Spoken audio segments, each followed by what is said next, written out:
الكلمة الثانية كلمة تأمننا في سورة يوسف. تأمن فعل مضارع مرفوع، تأمن، ولا لا التي قبل الفعل نافية وليست ناهية، ونحن نعلم بأن لا النافية لا تعمل شيئا في المضارع. قال تعالى: لا تجد قوما يؤمنون بالله واليوم الآخر يوادون من حاد الله ورسوله. لا تجد، لأنها لا نافية لا عمل لها. فهنا أيضا ما لك لا تأمن أنت تأمن. إذن تأمن فعل مضارع مرفوع ونا مفعول به. تمام؟ طيب انظروا إلى اللفظ تأمنون، 3 أحرف غنة متتالية متحركة، 3 أحرف غنة متتالية متحركة. جربوها بفمكم هكذا: تأمنون، جربوها. فيها ثقل.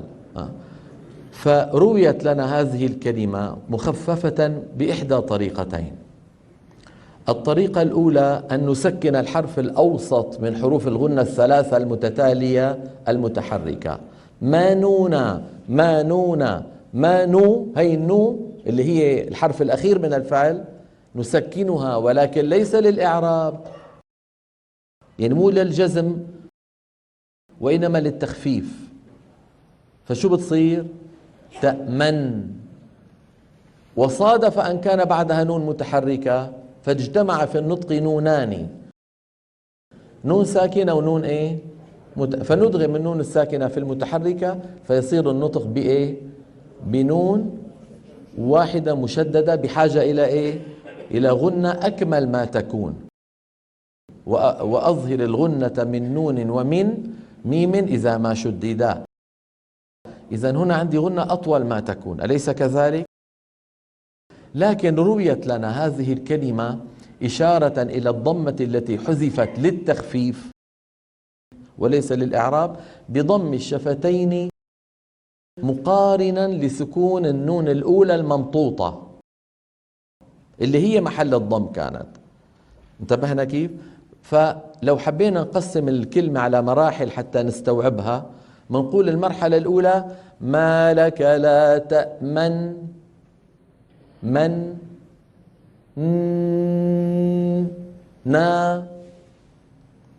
ما لك لا تأمن. هذه المرحلة الأولى. بعدين من ضم الشفتين ولا أثر لذلك في السمع، من ضم الشفتين مقارنا للغنة الممطوطة. ثم نقول اللي هي المفعول به. الآن سأصل القطع ال3 ببعضها، يكون النطق هكذا: ما لك لا تأمنا على، أعيد: ما لك لا تأمنا على. يعني لو في إنسان مغمض عيونه وعم يسمع ما بيشعر أنه أنا ضميت الشفتين، لأنه لا أثر لذلك في السمع وإنما يدركه المبصر. إذن الإشمام هو عمل شفوي لا أثر للسمع به. السمع لا يدرك الإشمام، من الذي يدركه؟ العين. إذن هذه النون الوسطى التي سكنت رويت لنا مقرونة بضم الشفتين إشعارا للناظر. إشعارا لمين؟ للناظر أن هذه النون التي سكنت للتخفيف وليس للإعراب هي في الأصل مضمومة. نعيد: ما لك لا تأمنا على يوسف. تفضلوا.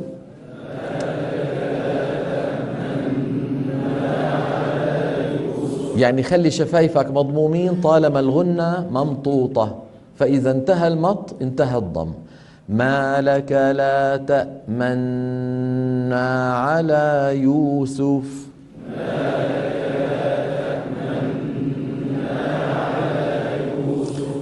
هذا نوع من أنواع التخفيف. في النوع الثاني أن يختلس المتكلم نطقه لهذه النون الوسطى. كيف يختلس؟ قالوا الاختلاس سرعة في خفض، سرعة في خفض. يعني إذا بدنا نتكلم على الأزمنة، زمن الحرف المختلس أسرع من جيرانه. وإذا بدنا نتكلم على الطبقة الصوتية، صوت الحرف المختلس أخفض من جيرانه. هكذا: ما لك لا تأمننا على يوسف. أعيد: ما لك لا تأمننا على يوسف. بتلاقي عند هذا الحرف الصوت شو صار فيه؟ أسرع قليلا وانخفض قليلا. أعيدها: ما لك لا تأمننا على يوسف.